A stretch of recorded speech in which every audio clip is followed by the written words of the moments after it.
میاں بیوی کے درمیان رات کا حصہ بہت اہم ہوتا ہے۔ دونوں میاں بیوی اپنے کام وغیرہ سے مکمل فارغ ہوئے ایک دوسرے کے ساتھ بند کمرے میں وقت گزارتے ہیں، اور یقین جانے یہی وہ خوبصورت وقت ہے کہ وہ اپنی ازدواجی زندگی کو خوب سے خوب تر بنایا جا سکتا ہے۔ اس وقت بیوی کی باتیں سنی جائیں، کچھ اپنی باتیں سنائی جائیں، بیوی سے دن بھر کام کا احوال لیا جائے، دن بھر کے کاموں میں بیوی کی تعریف کی جائے، بیوی کی خوبصورتی کی تعریف کی جائے، بیوی سے دل لگی کی باتیں کی جائیں، اس سے محبت کا اظہار کیا جائے۔ یہ اعمال بہت زیادہ ضروری ہیں، کیونکہ دونوں میاں بیوی ہی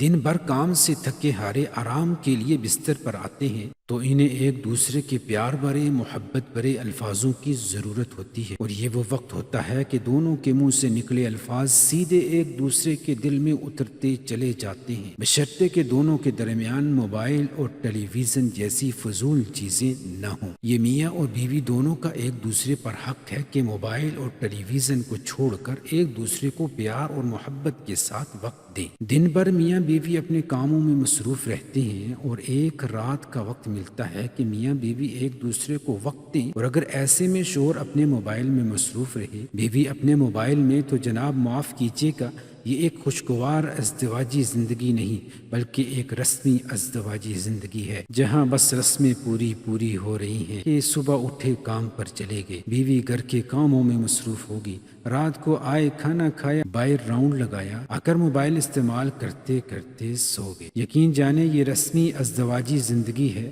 خوشگوار ازدواجی زندگی میں ایک دوسرے کو وقت دینا بہت ضروری ہے، ایک دوسرے سے دل لگانا بہت ضروری ہے، ایک دوسرے کا احساس، ایک دوسرے کی قدر کرنا بہت ضروری ہے، ایک دوسرے سے پیار کی باتیں، محبت کا اظہار بہت ضروری ہے۔ یہ سب تو ہمیں رسول اللہ صلی اللہ علیہ وسلم سے سیکھنے کو ملتا ہے کہ وہ اپنی بیویوں کو اچھی طرح وقت دیا کرتے تھے، گھر کے کاموں میں ان کا ہاتھ بٹایا کرتے تھے، چلتے پھرتے بیویوں سے محبت کا اظہار کرتے تھے،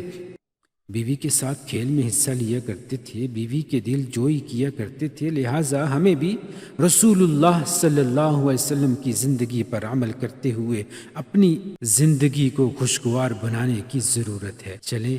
آج اس وظیفے کی طرف آتے ہیں جو عورت اور خاوند رات کو سوتے وقت کریں۔ عورت ہمیشہ یہ چاہتی ہے کہ اس کا شوہر گھر میں اتنی دولت لائے جو کبھی ختم نہ ہو، تو ایسی عورت کو چاہیے کہ آج سے ہی یہ عمل لازمی کرے۔ اگر شوہر گھر میں پیسے کم لاتا ہے اور اس کا کام صحیح طریقے سے نہیں چل سکتا، کمائی بہت کم ہے، تو عورت کو چاہیے کہ رات کو اس کے بستر پر بیٹھ جائے اور آرام سے اس کے پاؤں دبانا شروع کر دی۔ جیسے جیسے وہ پاؤں دبائے ویسے ہی یہ پڑھتی رہے، جس میں اللہ رب العزت کے 2 اسم مبارک ہیں جو میں آپ کو بتانے جا رہا ہوں۔ عورت اپنے نرم ہاتھوں سے شوہر کے پاؤں دبائے اور ساتھ ساتھ اس کا ورد کرتی رہے، جو اللہ پاک کے 2 بہترین اسماء مبارکہ ہیں۔ شوہر کے پاؤں دبانے کے ساتھ ساتھ اس کا ورد جاری رکھے۔ محترم بھائیوں اور بہنوں، یہ ایک ایسا عمل ہے جو اللہ پاک کو بہت پسند ہے، کیونکہ میاں اور بیوی میں محبت ہونا اور ایک دوسرے کی طرف پیار سے دیکھنا گھر میں بہترین رزق اور برکت لے کر آتا ہے۔ ایک اسم مبارک یا غنیو آپ کے شوہر کے رزق،